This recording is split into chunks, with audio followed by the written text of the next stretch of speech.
Éclaireur, l'autre élément de cette allocution, c'est la souveraineté alimentaire dont que le président a mentionné. Maintenant, éclaireur, par rapport à ça, je vais vous demander si vous devriez commenter sur comment avoir cette souveraineté alimentaire alors qu'on a un ministère de l'Agriculture et d'autres ministères qui peut-être s'allient à ce ministère de l'Agriculture. Qu'auriez-vous fait pour on soit sur une tendance de souveraineté alimentaire? Si vous étiez le ministre de l'Agriculture, qu'auriez-vous fait pour que ce vœu-là du président de cette année 2024 soit réalisé en termes de souveraineté alimentaire? Merci beaucoup. Vraiment, merci beaucoup, cher maire. Merci. Vous pouvez mettre sur muet. Okay. Et donc, à la question que vous avez posée, si moi, éclaireur pro-vérité, j'étais le ministre de l'Agriculture, qu'aurais-je fait pour atteindre les objectifs de l'autosuffisance alimentaire en Côte d'Ivoire? Cher maire, je serais reparti dans l'histoire pour me demander, est-ce que la Côte d'Ivoire a été d'abord autosuffisante alimentairement? J'allais me mettre un premier défi d'abord qui était de voir, est-ce qu'il y a quelqu'un qui a réussi cette mission avant moi? Et oui, l'histoire de la Côte d'Ivoire nous dit que sous Félix Houphouët-Boigny, il y a un ministre qui avait pu atteindre l'autosuffisance alimentaire. J'oublie son nom, peut-être que les gens vont me le rappeler. Et donc, ça veut dire que c'est quelque chose donc, qui est dans l'ordre du possible. Ça veut dire que ça peut se faire. Qu'est-ce qui a fait que hier, ils ont réussi? Au moment où on disait que les technologies n'étaient pas développées comme aujourd'hui, et ils ont réussi avec les moyens de leur époque. Cela donc va m'imposer que je réussisse avec les moyens de mon temps, qui sont beaucoup plus modernes. Parce que autant on me dira, mais hier, bon, il n'y avait pas assez de personnes, mais hier aussi, il n'y avait pas de machines. Et donc, à chaque époque, il y a des réalités aussi qui sont à son avantage.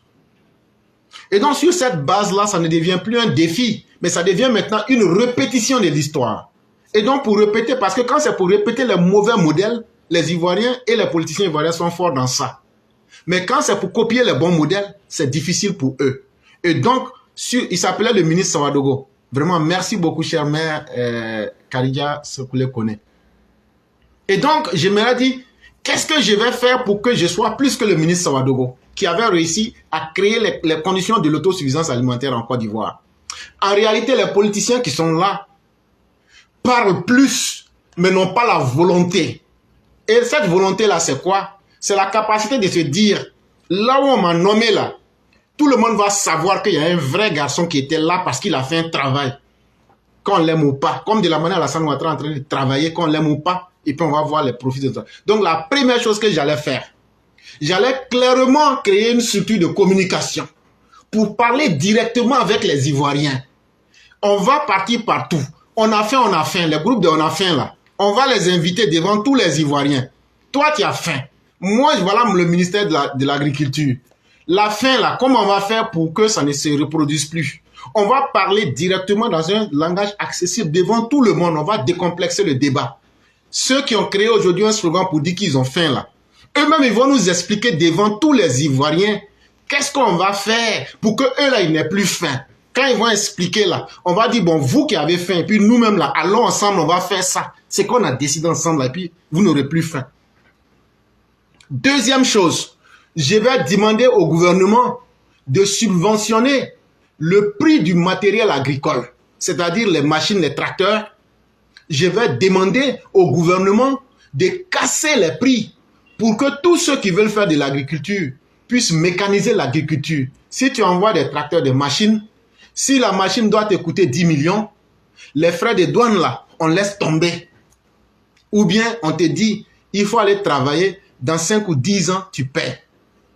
Deuxième chose que j'allais faire, j'allais rentrer en collaboration avec le ministre de l'Éducation nationale pour expliquer déjà à nos enfants que en Europe, aux États-Unis, les hommes les plus riches, ce sont les agriculteurs. Mais c'est parce que dans nos pays, on a voulu sous-humaniser nos agriculteurs pour que les politiciens soient au-dessus, alors que ce sont les agriculteurs qui nourrissent les politiciens. J'allais expliquer à nos enfants que le meilleur parmi vous sera celui qui contrôle la vie des gens les nourrissant. De la même manière que les médecins contrôlent vos vies à l'hôpital, celui qui nourrit les gens, c'est cette personne qui tient la vie des gens en main. Donc le meilleur parmi vous, ça sera celui qui va se mettre à l'agriculture et qui va contrôler la nourriture de la population. Comme de la manière Joseph a contrôlé la nourriture de l'Égypte. Et donc, je vais dire au ministre de l'Éducation nationale, encouragez et aidez-moi à créer des écoles d'agriculture. Et on mettra toutes les conditions en place pour que tous les élèves qui vont venir dans ces écoles d'agriculture, on puisse les donner des conditions qui vont attirer le plus d'élèves. Par exemple, on peut leur donner des bourses exceptionnelles de 50 000 francs ou même de 25 000 francs. On peut les mettre dans des conditions pour attirer les gens à venir dans ce secteur. Et quand ils vont venir, on va créer des professionnels de l'agriculture, mais sur du réel. On va créer des... C'est-à-dire que quand tu vas quitter cette école-là, toi-même là, tout ce que tu vas demander là, c'est d'aller au village pour prendre 2 hectares de ton papa ou de ta maman. Et puis tu vas montrer ton savoir là-bas. Et lorsqu'on aura fait ça, ceux qui veulent, on va créer des grands pôles d'agriculture, de produits, de création d'agriculture. On va diviser la Côte d'Ivoire en 4. Les Djoula, les Sahéliens, vous les Sahéliens du nord de la Côte d'Ivoire là, je parle de Sénoufo, Koulango, Maoka, Djoula et autres là, c'est une manière de plaisanter. On va regarder dans vos régions là. Et on a cultivé un acad, on a fait cacao. Je vais dire aux gens, je ne vous dis pas de ne pas cultiver un acad, mais si tu as 4 hectares, si tu cultives plus d'1 hectare, si on t'attrape là, on va prendre ta récolte là, et puis on divise en 2.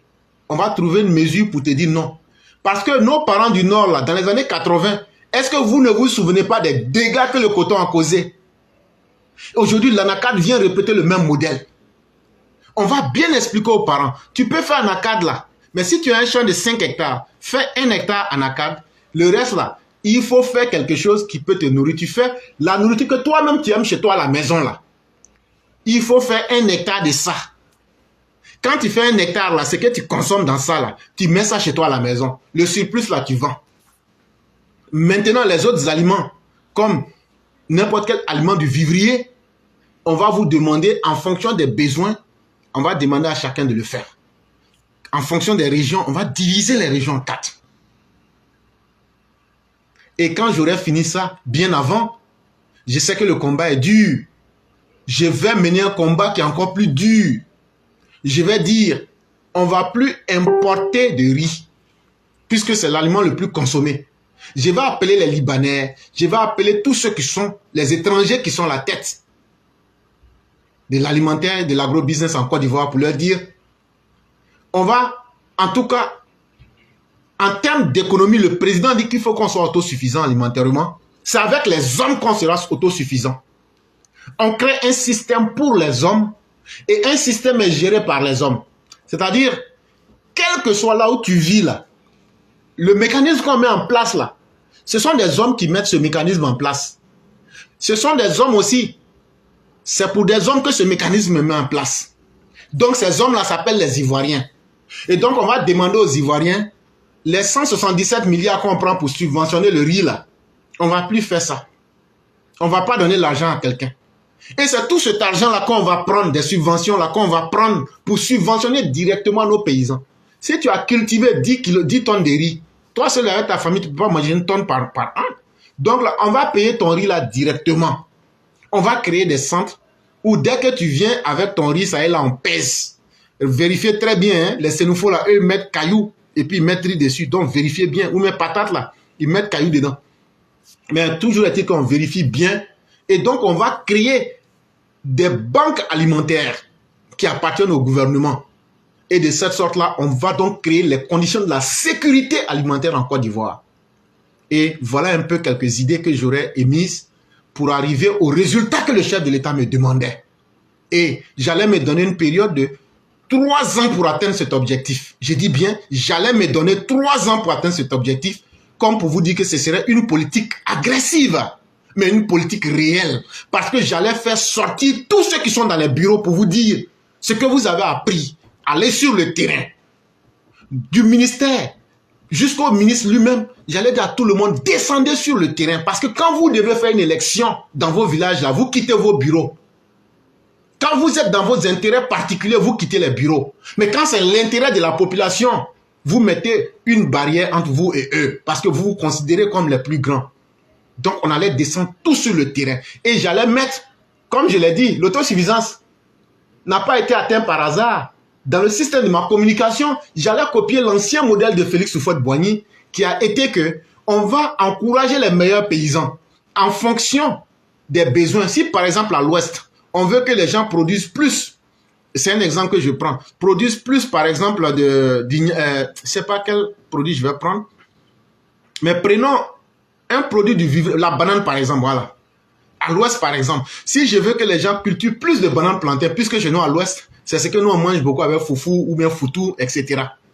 Et donc, le meilleur planteur qui allait produire le plus de bananes, on lui donne une coupe à l'Ouest. Le meilleur planteur de céréales au nord, et etc. On allait faire des émissions comme on appelait la coupe du progrès. Et vous allez voir que les paysans vont se dire, ah, cette année-là, moi, je vais m'arranger pour être le meilleur. On va créer une compétition entre les paysans. Et vous allez voir que la Côte d'Ivoire, là, va être autosuffisante alimentairement. Mais en l'état où nous sommes, c'est ce que le chef de l'État veut.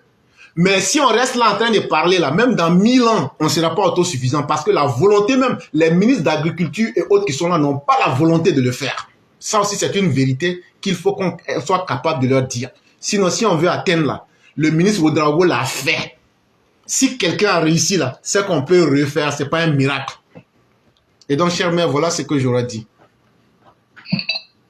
Merci, éclaireur. En réalité, ce n'est rien de difficile quand les moyens sont là. Mais maintenant, le président qui en fait un projet pour cette année et les années qui suivent, éclaireur, vu qu'on est là, ça fait plus de 10 ans et qu'on a dans chaque nouveau gouvernement qui s'est formé, il y a toujours eu un ministère qui est affilié à ça. Pensez-vous que ça va changer pour cette année avec le vœu du président par rapport au vœu du président? J'en doute, éclaireur. Sinon, si oui, et comment pensez-vous que ça va pouvoir se faire? Ça ne changera pas, chère mère. Et il faut se dire la vérité. Les ministres actuels qui sont là ont déjà trop duré. Monsieur, je parle par exemple de M. Adjoumani et de l'autre, Sidi. Ils ne peuvent pas réussir. Parce que déjà, quelqu'un qui peut réussir quelque chose, ils ont suffisamment eu le temps de le réussir.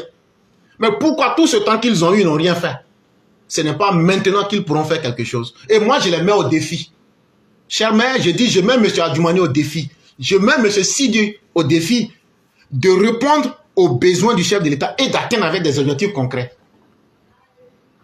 Je les mets au défi et je dis qu'ils ne vont pas réussir parce que la volonté n'est pas là. Parce qu'ils ont trop duré au pouvoir et ça ne fait pas partie de leurs priorités. Je suis désolé de le dire, mais c'est la vérité. Je suis d'accord avec vous. Maintenant, je me dis si je peux souligner un dernier point, pour accompagner quand même une éventuelle réussite ou alors une éventuelle réussite du vœu du président quant à cette souveraineté alimentaire, je me dis les journalistes, par exemple, je vais citer le journaliste Ali Derasouba qui quand même fait des efforts à créer des émissions un peu différentes les unes des autres.